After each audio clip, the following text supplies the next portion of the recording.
이렇게 헌재에서 윤 대통령과 변호인단이 궤변을 쏟아내고 있는 가운데 한 현직 검사장은 오히려 헌재를 탓하며 일제치하 일본인 재판관보다 못하다고 비난했습니다. 윤 대통령의 탄핵 심판을 역사적인 안중근 의사의 재판에 빗댄 것 자체도 말이 안 되지만 굳이 따져보니 그나마도 대부분 사실과 달랐습니다. 팩트체크 김혜미 기자입니다.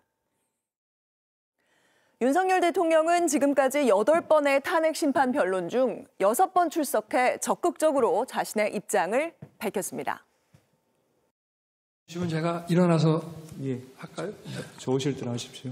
그냥 간단하게만 말씀을 드리겠습니다. 이게 결국은 저런 거 아니겠습니까? 우리 재판관님들 이해 편의를 위해서 한 말씀을 좀. 그런데 헌재가 대통령의 발언 기회를 묵살했다며 일제치하 일본인 재판관보다 못하다는 주장이 나왔습니다. 현직 검사장이 검찰 내부망에 올린 글입니다.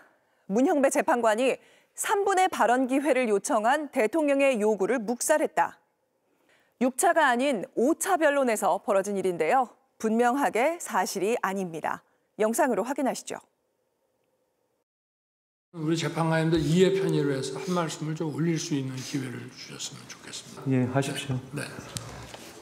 지금 뭐 범건이 위치 추적이니 이렇게 하는데요.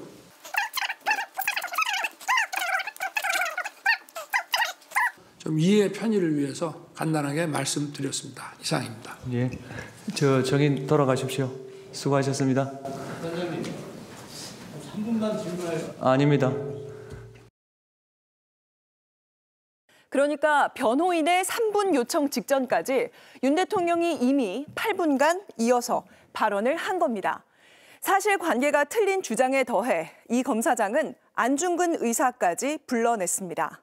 일본 재판부는 1시간 반에 걸친 안 의사의 최후 진술을 충분히 들어줬는데 우리 헌재 재판관은 일본인 재판관보다 못하다는 겁니다.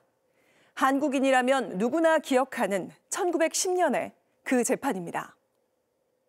난 동양 평화를 어지럽히고 조선의 독립을 저해하는 이토를 개인이 아닌 대한의병대 중장, 즉 군인의 자격으로 저격한 것이다. 네, 영화 속 안중근 의사의 최후 진술을 보여드렸는데 이 검사장은 일본 재판부가 1시간 30분 동안 경청했다고 했는데 맞습니까? 네, 저희가 당시 기록을 한번 찾아봤습니다. 마지막 재판에서 안 의사의 최후 진술은 약 4,000자였는데요. 사형 선고를 보도한 당시 러시아 신문은 안 의사가 1시간에 걸쳐 말했다라고 전했습니다.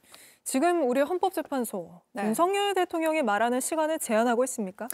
그렇지 않습니다. 양측 법률 대리인의 이 증인 신문은 시간이 좀 정해져 있지만 윤 대통령의 의견 진술 시간에는 현재로선 제한이 없습니다. 네. 지금까지 윤 대통령이 발언한 시간 얼마나 되는지 저희 팩트체크팀에서 체크해봤는데요. 직접 출석한 6차례 변론에서 약 1시간 11분 동안 자신의 주장을 펼쳤습니다. 네. 반면 청구인 측인 정청래 소추위원장의 의견 진술 시간은 약 10분 30초가량이었습니다. 게다가 여기에 추가로 지정된 다음 변론기일과 최후 진술도 또 남아있는 거잖아요. 네, 그렇습니다. 일본 재판부는 안 의사에게 최후 진술 전까지는 스스로 말할 기회를 주지 않았습니다. 네. 이렇게 자서전에 보면요. 안 의사는 내가 의견을 진술하려면 재판관은 입을 막음으로 진술할 기회가 없었다라고 한탄했습니다.